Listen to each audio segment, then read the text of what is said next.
the golden web is one of the first things that I'm looking at. And what the golden web is it looks just like that. It looks like an energy net. If you could see it, it looks like a golden energy net surrounding the energy field of the incarnated soul. And what the golden web really is it's a temporary storage device. Like if you think about a computer, there's the temporary files. And then sometimes those temporary files on a computer will get uploaded to the hard drive.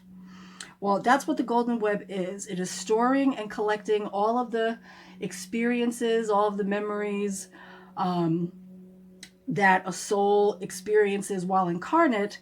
And then whatever is left over on that golden web will get transferred to the hard drive, which is the Akashic record. And that is what sticks. Now, when I'm looking at the golden web, what I'm looking for are tears in the golden web. There are 144,000 intersecting connecting points in the golden web. Each one of these intersections represents a choice that can be made. Since the golden web envelops the entire energy field of the being, sections of this golden web correspond to the 7 main chakras.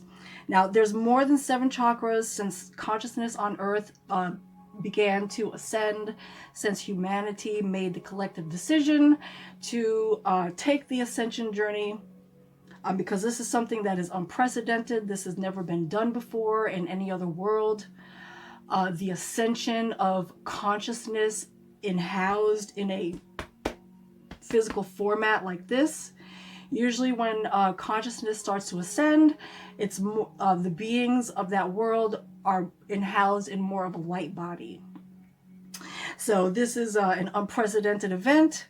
That's why it's so interesting what's happening here on Earth right now. So the golden web can have tears, can be torn. And usually what will tear the golden web are negative entity attachments. And we're going to get to that in a minute. But when when a point on the golden web is torn at a particular chakra, what it does is it effectively dissolves or disables the ability of that person to make choices in their life that correspond to the energies of that particular chakra. So, for example, if there was a tear at the heart chakra, at the 4th chakra, that would disable that person primarily to receive divine love. And that is the primary function of the heart chakra, is to be able to receive divine love. Also to exude love and share love. Love as the energy that is the source of all being. So when the heart chakra is torn, that person may have issues around love, may have a lot of issues around self-love. And that applies to any chakra. If you have like a 6th chakra tear, that means that the person has been disabled from the ability to receive their own intuitive guidance. So that, for example.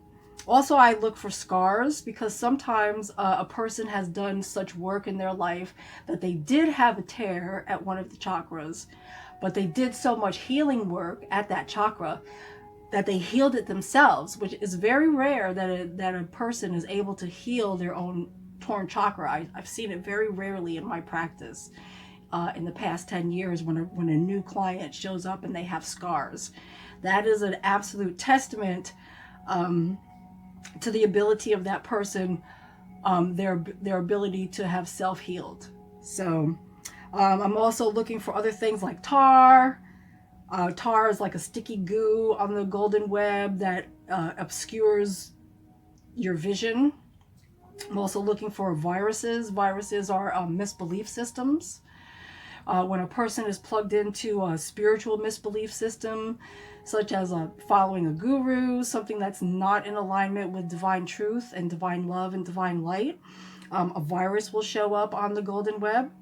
I've also found in these past 10 years that viruses can also take the form of being plugged into the mass consciousness. Being plugged into the mass consciousness, which is a lower dimensional vibration, will also show up as a virus. I'm also looking for red fibers. Red fibers are like actual little red fibers on the golden web.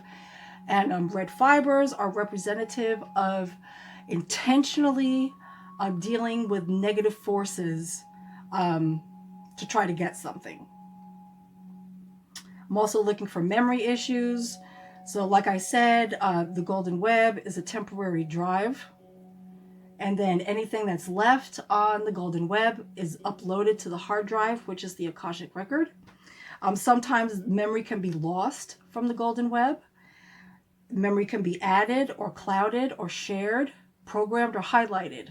And all of these things have to do primarily with negative entity attachments and or possessions. Because negative entities do actually attain partial possession. They can attain partial possession, or they can attempt partial possession. And depending on what kind of entity, there's all kinds of entities. There's, just regular negative entities. A negative entity, we're going to segue into that.